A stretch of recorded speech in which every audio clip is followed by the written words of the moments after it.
Hey, what's up, you guys? It's your boy 3 Stacks in this thing, baby. And today I'm going to be going over an update for my Zefras.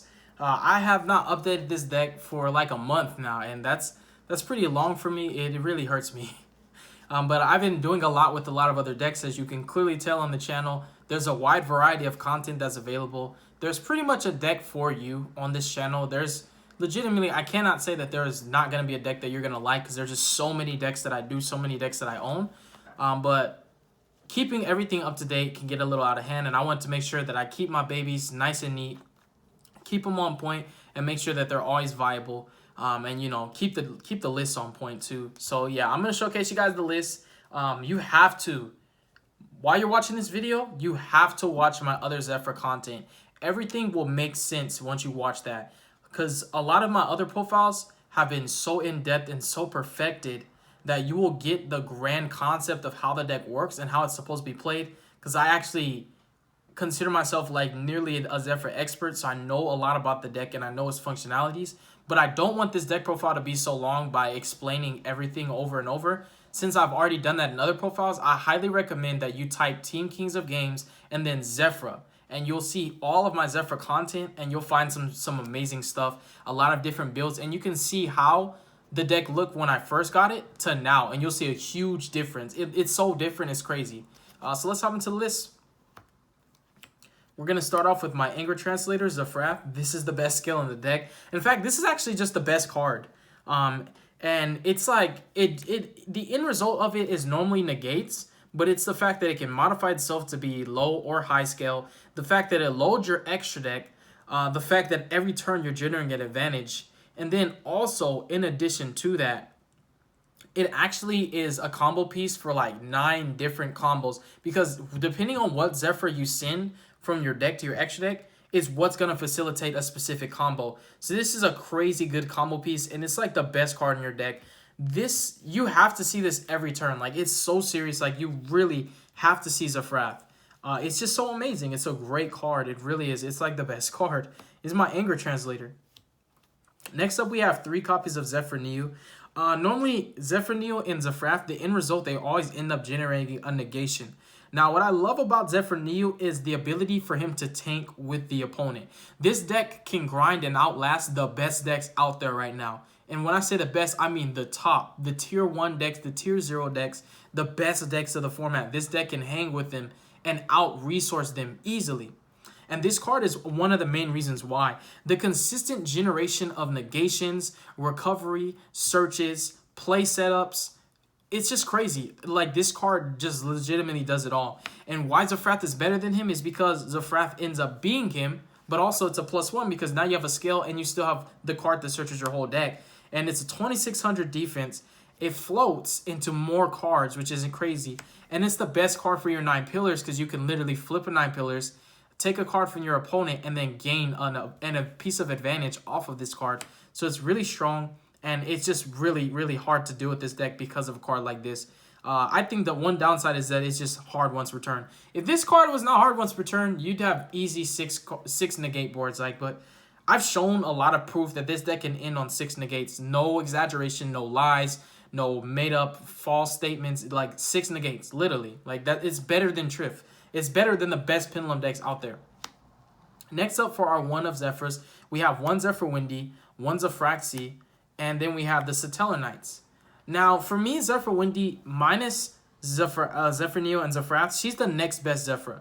She is the easiest way for you to regenerate, also recover a lot of the resources and the steam that you lose as you're building your board, especially if your board gets broken. Because something that's really cool, which is a fun fact about this deck, is you can re-establish your entire field with a Dragon Shrine and a Zephyr Windy. 2 cards. And Zephyr Windy is also searchable through Terraforming, Set Rotation, Zephyr Providence, and Oracle of the Zephra. So she's extremely searchable. So it's not like it's hard to see her. But with her and any way to dump Dark Worm, you can literally reestablish your entire board, build it back up, and end on 2 negations, which has happened to me multiple times, and I just kept coming back off of it. I just kept coming back because of her. So she's a really, really strong, really powerful card. Her element is more for the grind game than anything, but even early game, allowing you to just manage your resources in a very responsible way makes her such a great card. And why she's so great is because she's not once per turn to resolve her effect. You can only special summon her once per turn because she's a ritual beast, but you can normal her, get her effect to add a card from your extra deck to hand, and then Pendulum summon her and get her effect again to add a card from deck to hand. And if you summon multiple Windies at the same time, you can still get all their effects because you can only special summon Zephra Windies once per turn, meaning that you can Pendulum summon multiples. Then we have Zefraxi. Zefraxi is a part of a hand loop and a calamities combo. It's a part of my my hand trap searching combo with my Stardust Charge Warrior. It normally ends up getting a level 7 sync route, which is just a negate, which is Dawn Dragster. So it does a lot. It also helps me to chain block because this is normally chain link 2. And my Zephra Neo will be chain link 1. And also making Chao Feng is still really strong against a lot of decks.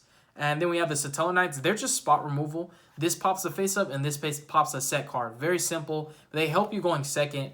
And sometimes the pops are free because if you have a Providence engraved, you can just out the card and keep your own resources. So yeah, that's it for the Zefras. You only play 10. But while it's only 10 Zephra monsters in the deck, Providence is at 3. Zephra, Oracle of Zephyr is at 3. Terraforming is at 2. Set Rotation is at 1. That's 9 extra copies of all the Zephra monsters in your deck. So you're playing 19, technically speaking.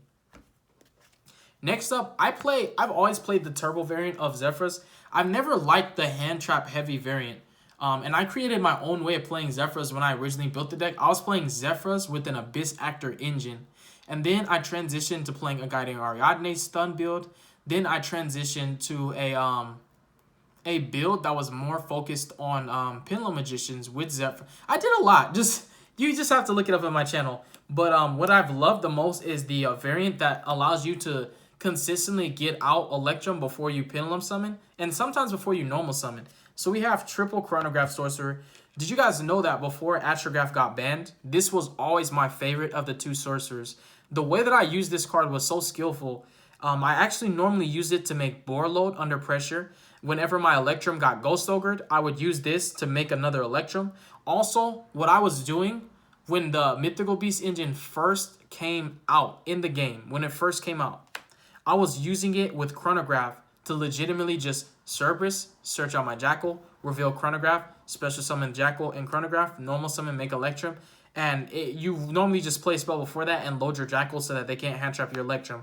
I was doing that like literally since the Mythical Beast engine came out, like legit. Some people have caught on, but like that's why I've loved this card, because I was doing that from the get-go. As soon as the Mythical Beast engine came out, I thought to myself, yeah, Chronograph is way better than Astrograph.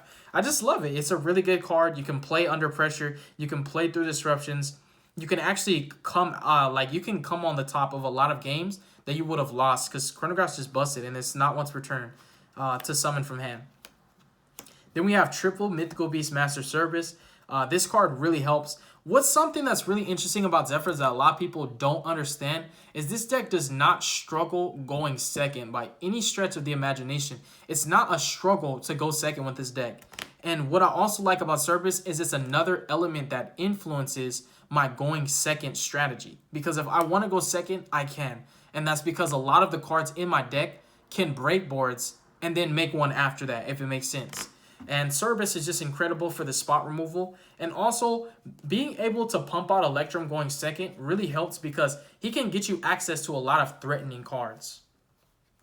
Then we have double Jackal King, which is more suited for going first because there is the interaction that I explained, but also going second, it really helps. Because back in Pendulum Magician format, this was one of the main ways that I would deal with crazy fields full of negations. Like, legitimately, like, I would just have to focus on getting to Jackal King as quickly as possible so that I can negate one of the negators, and I would normally use him to bait two negations. Like, I would literally Dragon Shrine, dump Dark Worm, special him, use the effect to search. If they didn't negate it, then I'd tribute and normal summon Jackal King, and then activate any spell, and then put a counter. Then I'll proceed with my plays, and whenever they attempt to negate, I would negate with Jackal King. They chain another card to negate them. I've just played through two negations, and then I break their board after that. Cards just really help me a lot. I have a lot of good stories with this deck, you guys. 2 copies of Darkworm and 2 copies of Gate 0.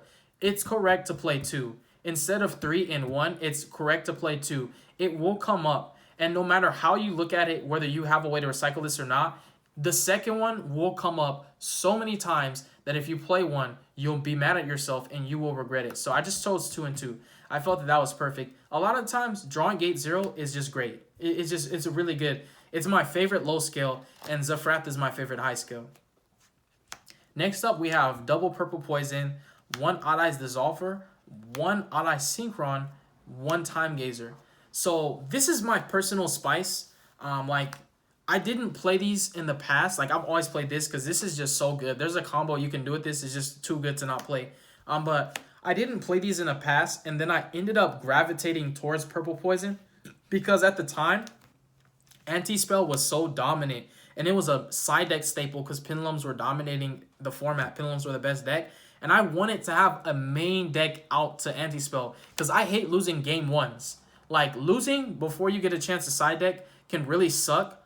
So it's better to have outs in your main deck so that you don't have to struggle in that manner, being that, oh man, I have an out to Anti-Spell, but it's in my side deck. So I just really like the fact that it outs Anti-Spells, it outs Floodgates, and also, like, it's not once per turn. So it's, like, really hard to play around this card. I have a lot of Dark Spellcasters that synergize with this, and also Electrum can always get you the targets for this. I've actually broken boards with this where I've literally popped this with Electrum, added it back, popped a card, drew a card, play this in scale, and then attacked, and then used it to pop itself, and then pop something else again. It's really good. So yeah, this is the spice. Also, my other spice is Dissolver. The way I use Dissolver is really skillful in this deck because I actually make Vortex the hard way. I don't use Absolute Dragon because it's hard for me to get out level 7s with this deck. It's much more consistent with getting out level 6s. So what I'll do is I'll get this guy out with my Chronograph Sorcerer. So if I have this or Chronograph in hand, I'll use Electrum to send the missing target, pop something and add, and then I'll reveal Chronograph and special summon him and this. Then I can use this to fuse with any of my scales to make my Vortex. And also in the match procedures, if I get time called in my main phase, I can make Perform Pal Gatling Ghoul and burn my opponent for time, which is really good. So yeah, I recommend you play this. Nobody was playing this in Zefras, and nobody was playing this in Zefras, and also nobody was playing a Morphage Sloth. I was the original person that brought that, like, for real, bro. Legit, like, I innovated this deck to a point where there were ways that it wasn't being played, and people started playing it that way. So yeah, that's all the Pendulum monsters. It's really important. I find that you can't cut any of these at all. You just have to play all of them. Like, I'm not saying to net deck me, but I am telling you, like, a lot of these cards are just mandatory, especially the ratios that I specified. And then for our hand traps, I decided to do pairs because this deck is so oriented around its combo pieces for this build. Because a lot of the combo pieces can play through interruptions because this deck has so many plays afforded to it. It has a lot of backup contingency plans too. Like, just because you Ash Blossom one card and then Ghost Ogre this does not mean that my turn is over. I can keep going. And that's what I love about Zefras, how they can tank, play through interruptions, and are not very susceptible to most hand traps. The only hand trap that can have a hindrance on it is truly Droll and Lockbird.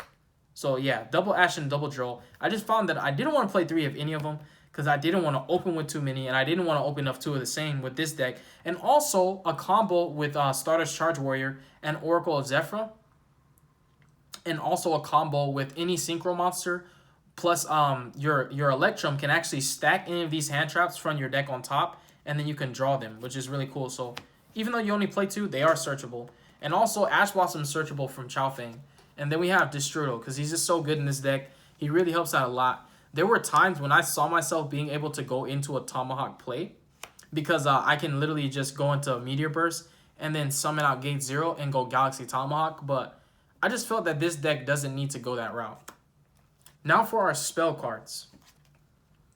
Oh boy, my voice is really hoarse, you guys. So we're going to start off with the best spell in the deck. Well, Zephyr Providence is the best because it searches this, but ultimately Zephyr Providence is not this. You get what I'm saying? Zephyr Providence is a way to get this, but this is really the best spell in the deck. It's so insane. It has all these effects. It's really ridiculous. The one I use the most is to put a monster from my deck on top of my deck, and then I'll draw it off of Electrum or off of Stardust Charge Warrior. So this field spell can actually search any monster in the game of Yu-Gi-Oh! Any monster. It's like Lullaby of Obedience on steroid. It's like Single Purchase on steroids. It's like when you have a left arm offering, but for any monster. A Kaiju, a Spear Mode, a Hand Trap, any monster. You can literally stack a piece of Exodia on top of your deck and draw a Exodia left arm or leg. Like, it's so broken. It's really good. And on activation, it's a Rhoda for any Zephra monster. But it accumulates a lot of advantage while you keep it on the field. Like, I'll do the draw and discard. I'll do the search effect. And then sometimes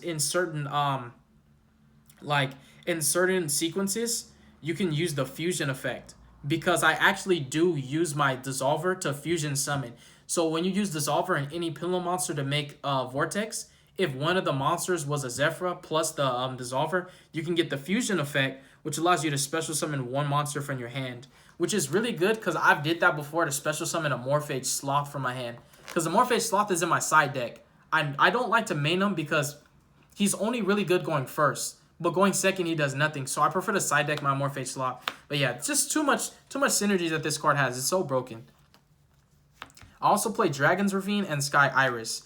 I do have a small package, Odd Eyes package, that really helps me and increases my ceiling. And I wanted to have the option to, because Chronograph's at 3, but Dissolver's at 1.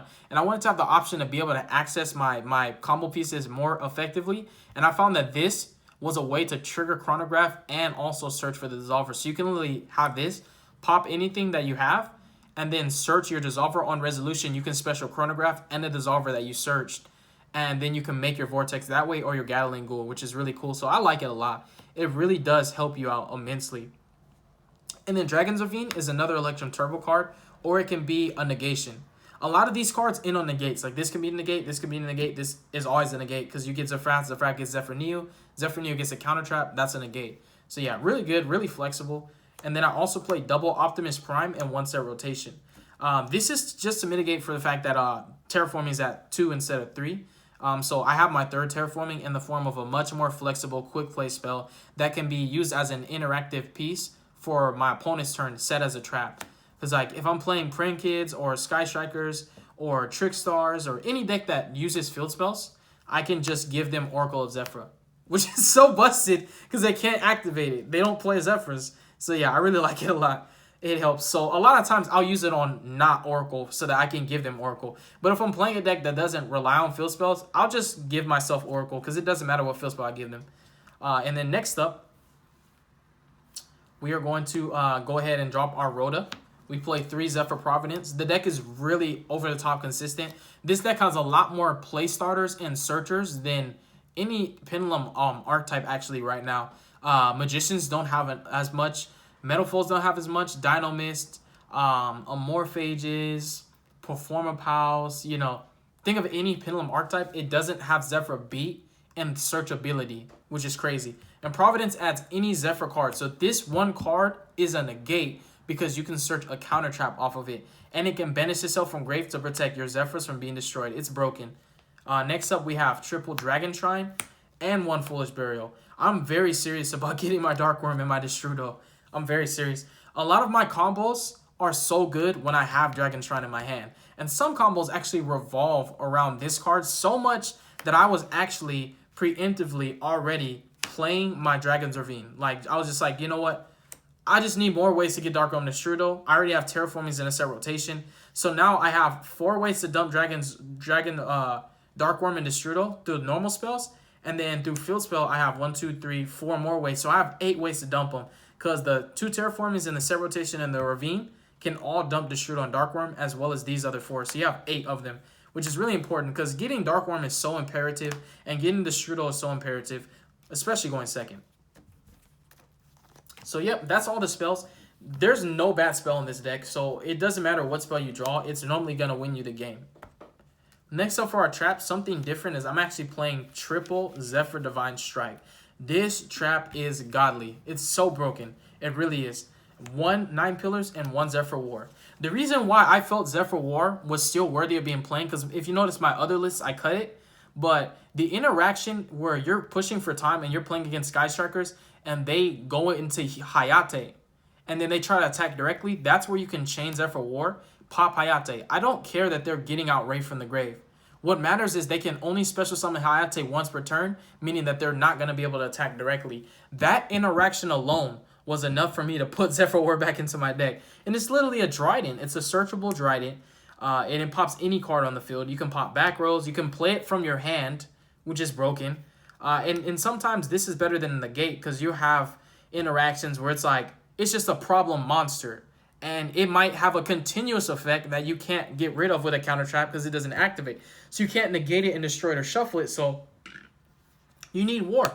It really helps. And this is outed floodgates like rivalries, Golzins, anti-spells, Monarchs Erupt. It's outed so many things for me. It's just really important to play it. I'll even reset it off of Griffin if I need it again.